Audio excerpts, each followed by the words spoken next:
The most visited tomb in the world may not be where most people think it is, and the church covering it has been destroyed, rebuilt, remodeled, and fought over for 16 centuries. No priest, no architect, no archaeologist holds its keys today. Welcome to the Church of the Holy Sepulchre. The church nobody governs, the tomb nobody controls. What nobody tells you is this: for the last 800 years, the key to the holiest site in Christianity has been kept by a Muslim family, not to guard it against outsiders, to keep the Christians from fighting each other over it. That tells you everything you need to know about this building. If this channel shows you history as it's never been explained to you, subscribe now. The button is right below the video. Before getting into the archaeology, it's worth asking the question almost no one asks. How do we actually know this is the right place?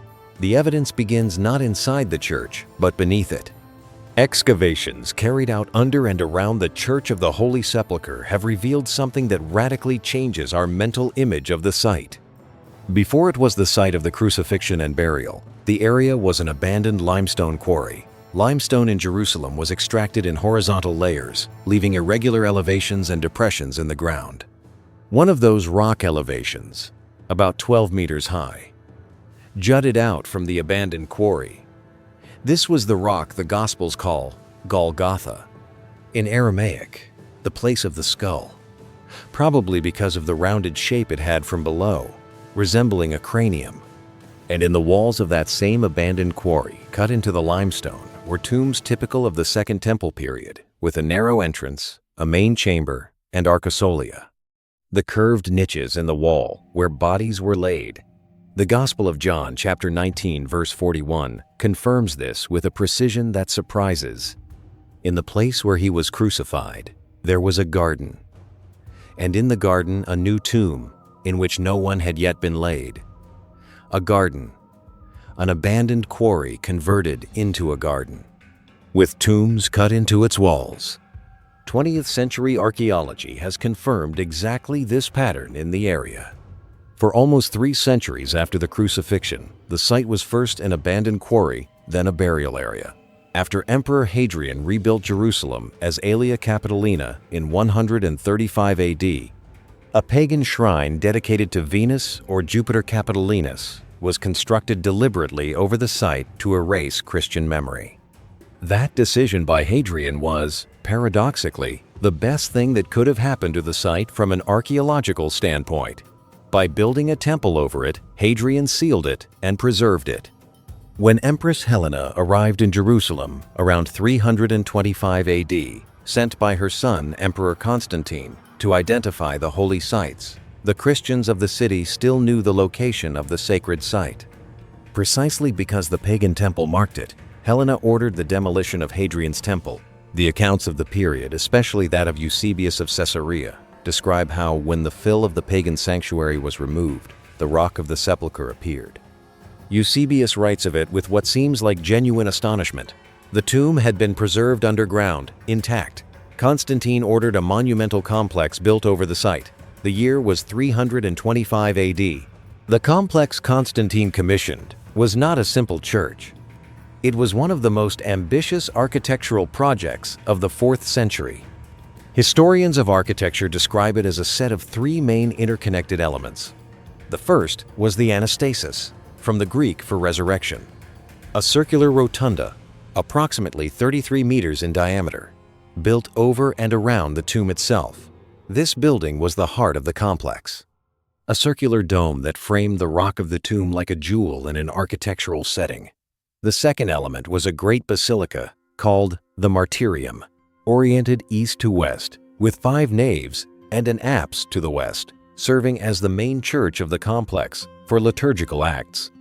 The third element was an open atrium between the 2 buildings, in whose southeast corner rose the rock of Golgotha, exposed to the open air and accessible to pilgrims.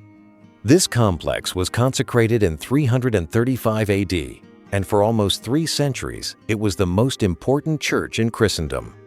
In 1009 AD, the Fatimid Caliph al-Hakim by Amr Allah a ruler known for his erratic decisions and, according to some historians, considerable psychological instability, ordered the total demolition of the Holy Sepulchre. The order was carried out with systematic brutality. Workers tried to destroy not only the building, but the very rock of the tomb itself, chipping the sepulchre down to fragments. The destruction was so thorough that when the Byzantines began to reconstruct the complex from 1042 AD onward, after Al-Hakim's successor permitted rebuilding, almost no original rock of the sepulchre remained. What was reconstructed in the 11th century was, by necessity, a reduced and modified version of Constantine's complex. The Anastasis was rebuilt, but the Martyrium Basilica was not rehabilitated. The axis of the complex shifted, the size reduced. This is why the tomb we see today inside the Holy Sepulchre is not the 1st century tomb, not even the 4th century one. It is an 11th century architectural recreation built over the location where the original tomb once stood. When the Crusaders captured Jerusalem in 1099, they found the Holy Sepulchre in its reduced 11th century Byzantine version, a collection of separate buildings without architectural unity. The Crusaders made a radical decision. They built a new Romanesque church that unified under a single roof all the dispersed elements of the complex. The Anastasis with the tomb, Golgotha, the monks' choir, the reduced martyrium, the new Crusader church, consecrated on the 15th of July, 1149. Exactly 50 years after the conquest of Jerusalem, is essentially the structure we see today. The facade of the Holy Sepulchre is one of the richest architectural documents in Jerusalem. Its main doorway, the only one that has functioned since medieval times, is a masterful example of Crusader Romanesque style. A semicircular arch decorated with sculpted capitals, flanked by marble columns, with an upper lunette that originally contained mosaics. Notice this detail. The main door of the holiest site in Christianity is opened every morning by 2 Muslim families and has been for 800 years. The Jude family holds the key. The Nusaybe family holds the right to open the door. Every morning, a member of the Nusaybe family arrives at the Holy Sepulchre. The Jaude bring their key, and together the 2 families open the door. This ritual is 800 years old and has not been interrupted even during wars. Saladin established it in 1187 after the Muslim reconquest of Jerusalem, precisely to prevent the Christian communities from fighting over control of the entrance. It worked. Once inside the Holy Sepulchre, you are in the territory of a diplomatic agreement known as the status quo, signed in 1852 under the Ottoman Empire and recognized to this day by Israel, Jordan, and the Palestinian Authority.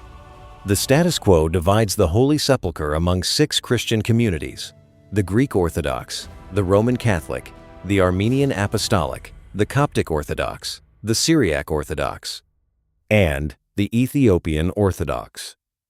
Each community has rights over specific parts of the building: altars, chapels, corridors, specified down to the square meter. If this tour is opening your eyes to a Jerusalem that books never taught you, leave your like now and share this video. From the main entrance, a steep stone staircase worn smooth by centuries of pilgrims leads up to the Chapel of Golgotha, occupying the upper floor of the building's southeast corner. What you see there is the authentic 1st century rock, a large mass of limestone, partially visible through glass or beneath the altar, with a visible crack in its surface. That crack has a history beyond geology. The Gospel of Matthew narrates that at the moment of Jesus' death, the earth shook and the rock split. The crack in the rock of Golgotha is historically real, a visible fracture, and it has generated centuries of theological reflection. From Golgotha, the pilgrim descends and crosses the space of the rotunda, the Anastasis, the dome that Constantine began in the 4th century. The dome we see today was rebuilt in the 17th century and restored in the 20th, but its basic circular form follows the plan of the original. At the center of the rotunda stands the Edicule, from the Latin edicula, meaning small house. It is literally that. a small marble construction about 9 meters long by 6 wide, surrounding and covering the rock of the tomb. In October 2016, for the first time in at least 400 years, probably much longer, scientists opened the tomb inside the building.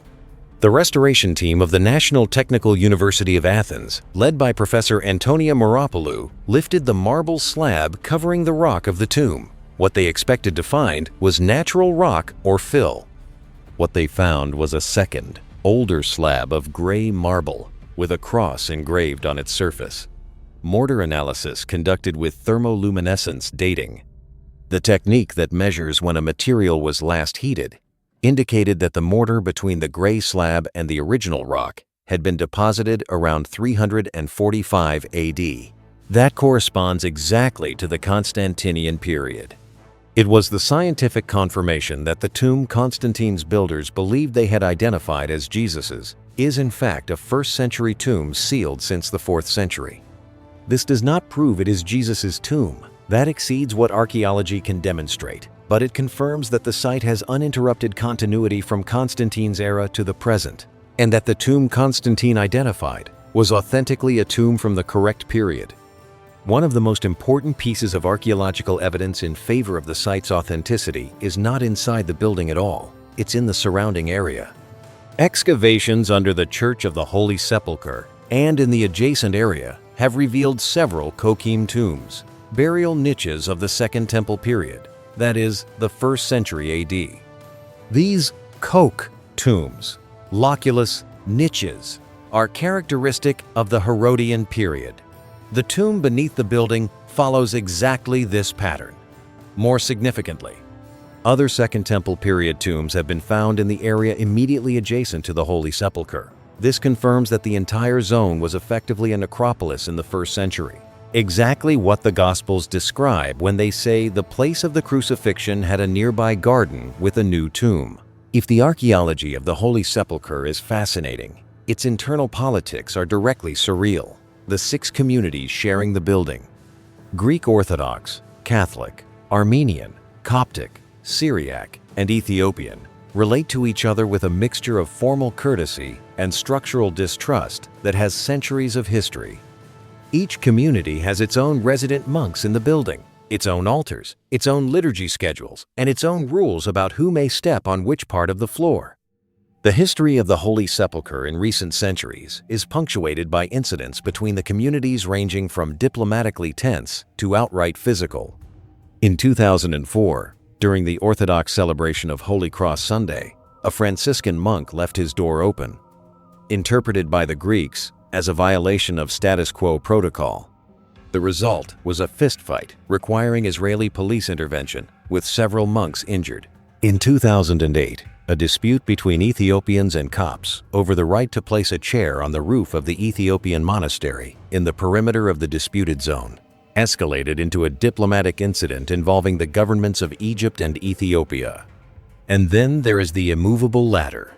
On the facade of the Holy Sepulchre, just above the main entrance, there is a wooden ladder leaning against a window ledge.